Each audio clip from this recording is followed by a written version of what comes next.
ചെമ്പനീർ പൂവ് സീരിയലിൻ്റെ latest എപ്പിസോഡിൻ്റെ promo റിവ്യൂയിലേക്ക് എല്ലാവർക്കും സ്വാഗതം.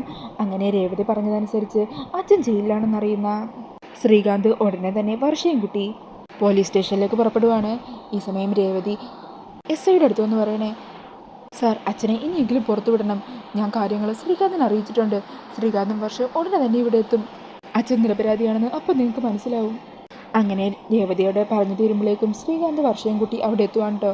ശ്രീകാന്ത് വരുന്നത് കാണുന്നതും സച്ചിയുടെ കൺട്രോൾ അങ്ങ് പോകുവാണ്. സച്ചി ദേഷ്യത്തിൽ ശ്രീകാന്തിന് തലങ്ങും വിലങ്ങും തല്ലുവാണ് കേട്ടോ. ഈ സമയം വർഷ സച്ചിയെ പിടിച്ചു മാറ്റാൻ ശ്രമിക്കുന്നുണ്ടെങ്കിലും വർഷയെ തള്ളി മാറ്റി ശ്രീകാന്തിനിട്ട് നല്ലത് കൊടുക്കുവാണ് സച്ചി. എന്നിട്ട് പറയണേ, ദേ കണ്ടോടാ, നീ കണ്ടോ, നമ്മുടെ അച്ഛൻ്റെ ഈ അവസ്ഥയ്ക്ക് കാരണം നീ ഒറ്റയൊരുത്തനാണ്. ഈ സമയം പോലീസുകാരനൊക്കെ വന്ന് സച്ചിയെ പിടിച്ചു മാറ്റുക. അന്നേരം സച്ചി ആ പോലീസുകാരനോട് കരഞ്ഞു പറയണേ, സാറേ ഇവൻ കാരണമല്ലേ എൻ്റെ അച്ഛനിപ്പോൾ സ്റ്റേഷൻ്റെ അകത്ത് കിടക്കുന്നത്. ഇവൻ വന്നല്ലോ, ഇനി ഇവനെ പിടിച്ച് അകത്തിട്ട് സാറേ. എൻ്റെ അച്ഛനെ പുറത്തു വിടും. എൻ്റെ അച്ഛൻ ഒരു തെറ്റും ചെയ്തിട്ടില്ല. ഈ സമയം വർഷയുടെ അച്ഛനും അമ്മയൊക്കെ അവിടെ എത്തുവാണ്. അങ്ങനെ ഒരു വർഷയെ കാണുന്നതും വർഷയുടെ കരണത്തിൽ അടിക്കുവാണ്. എന്നിട്ട് മര്യാദക്ക് ഞങ്ങളുടെ കൂടെ വരണം എന്ന് പറഞ്ഞ് വർഷയുടെ കൈ പിടിച്ച് വലിച്ചുകൊണ്ടിരിക്കുക. ഈ സമയം വർഷ അവരുടെ കൈയൊക്കെ തട്ടി മാറ്റി ശ്രീകാന്തൻ്റെ അരികിലേക്ക് ഓടിപ്പോകുക.